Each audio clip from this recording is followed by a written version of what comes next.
to my actual lazy RV kitchen. Today we're making a slow cooker recipe in our Instapot because our Instapot can do that.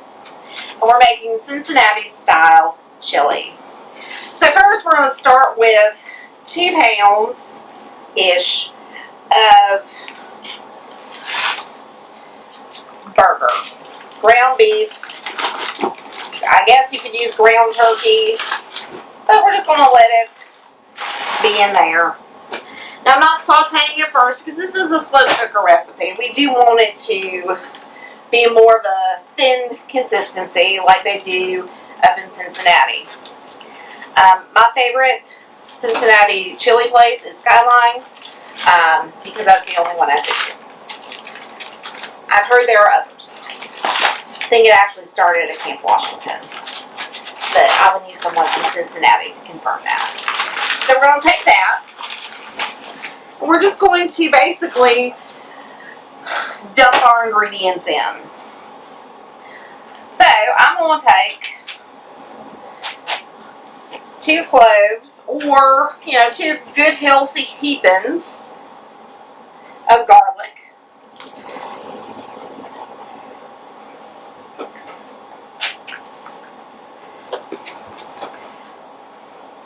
I'm going to take my can of tomato paste. This is about 6 ounces-ish. And I'm going to use the whole can. So I don't normally buy tomato paste in a can. I like to buy it in the tubes that look like toothpaste tubes. But sometimes you need the whole can, and you need the whole can for this.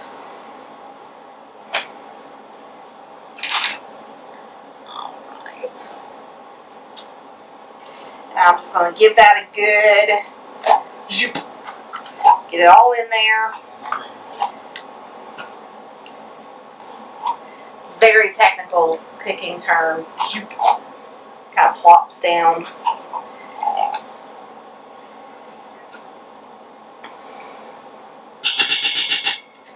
Okay. Now when you've got everything you think you can get while scooping, I'm going to get something to break up the meat just a little bit.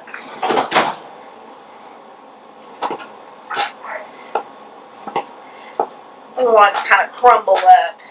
And while I'm doing this, I'm basically just mixing the garlic and the tomato paste in.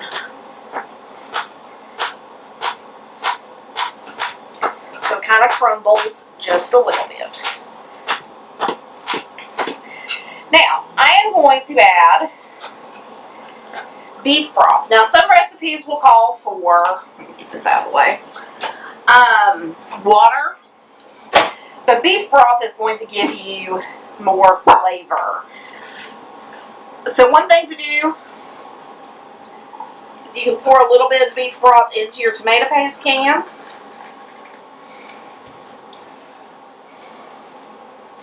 And then you can just kind of use it to scrape down the sides to get any of the tomato paste you weren't able to get in kind of that first go round. And then you can just kind of get some of the rest out so that you get the full can and you don't leave any behind. Okay. Now to this, we're going to add some Worcestershire. I like a good healthy dose, so we're looking at maybe 4 tablespoons or the rest of the bottle in this case. We're going to add a splash of vinegar. You can really use any vinegar you want, you just want the acidity. I'm using what I have, which is malt vinegar, because we're at the ocean, we might want some fish and chips, you never know. Now, I'm going to add my spice mixture. And one thing you can do if you're cooking with, if you got a specific recipe that calls for a bunch of spices and you don't want to take all those spices, what you can do is get you a Ziploc bag, put all your dry spices in there. Obviously I could have labeled mine Cincinnati Chili so you would know what it is, but then you don't have to take all the bottles. So what's in here is chili powder, bay leaves, cinnamon, allspice, a little bit of oregano, cocoa powder, and the rest of the ingredients will be on our blog because, oops, I can't remember them all. It's a lot of spices. Allspice is another one.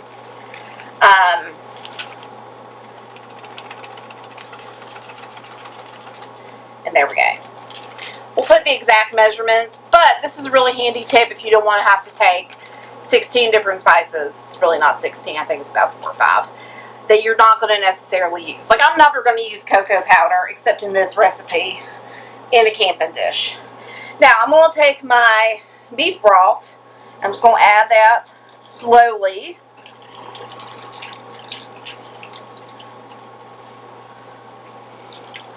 And while I'm adding it, I'm still going to break the beef or the meat up just so it kind of starts incorporating.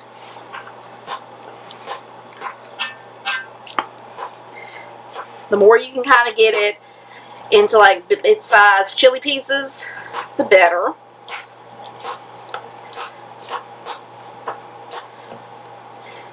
Now, Cincinnati Chili is one of those things, either people really, really love it, or they really, really don't. I really, really love it, which of course makes my husband happy because he really, really loves it.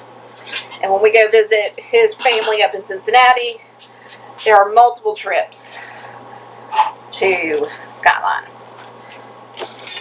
And now I'm just going to pour the rest of this beef broth into our mixture. This is the family size, so it's about 48 ounces.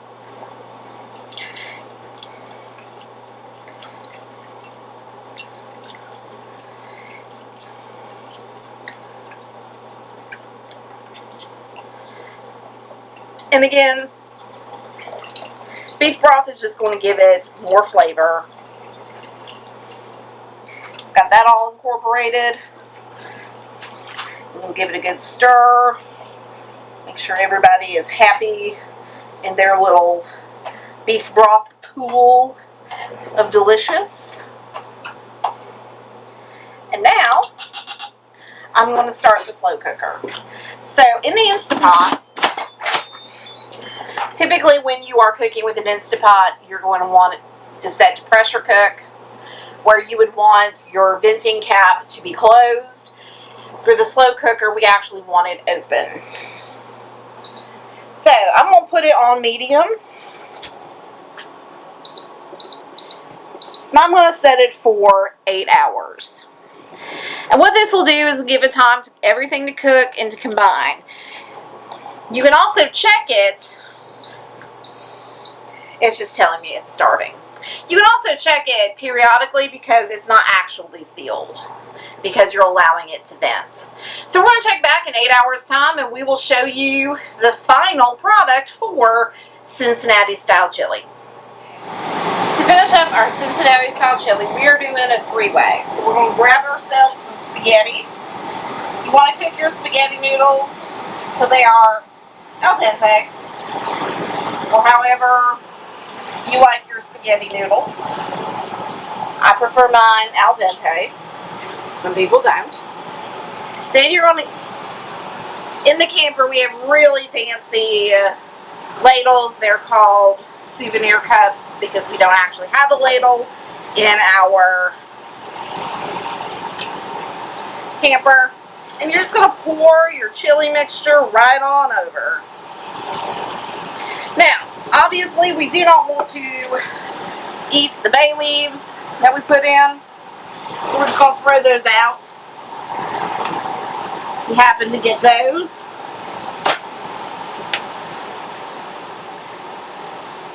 And now the important part. Now, traditionally you would use sharp cheddar, but I have the 4-cheese Mexican style blend.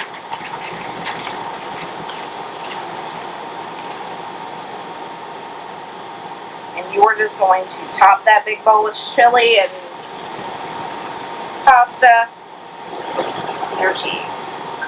And there you have it, folks. Cincinnati style chili.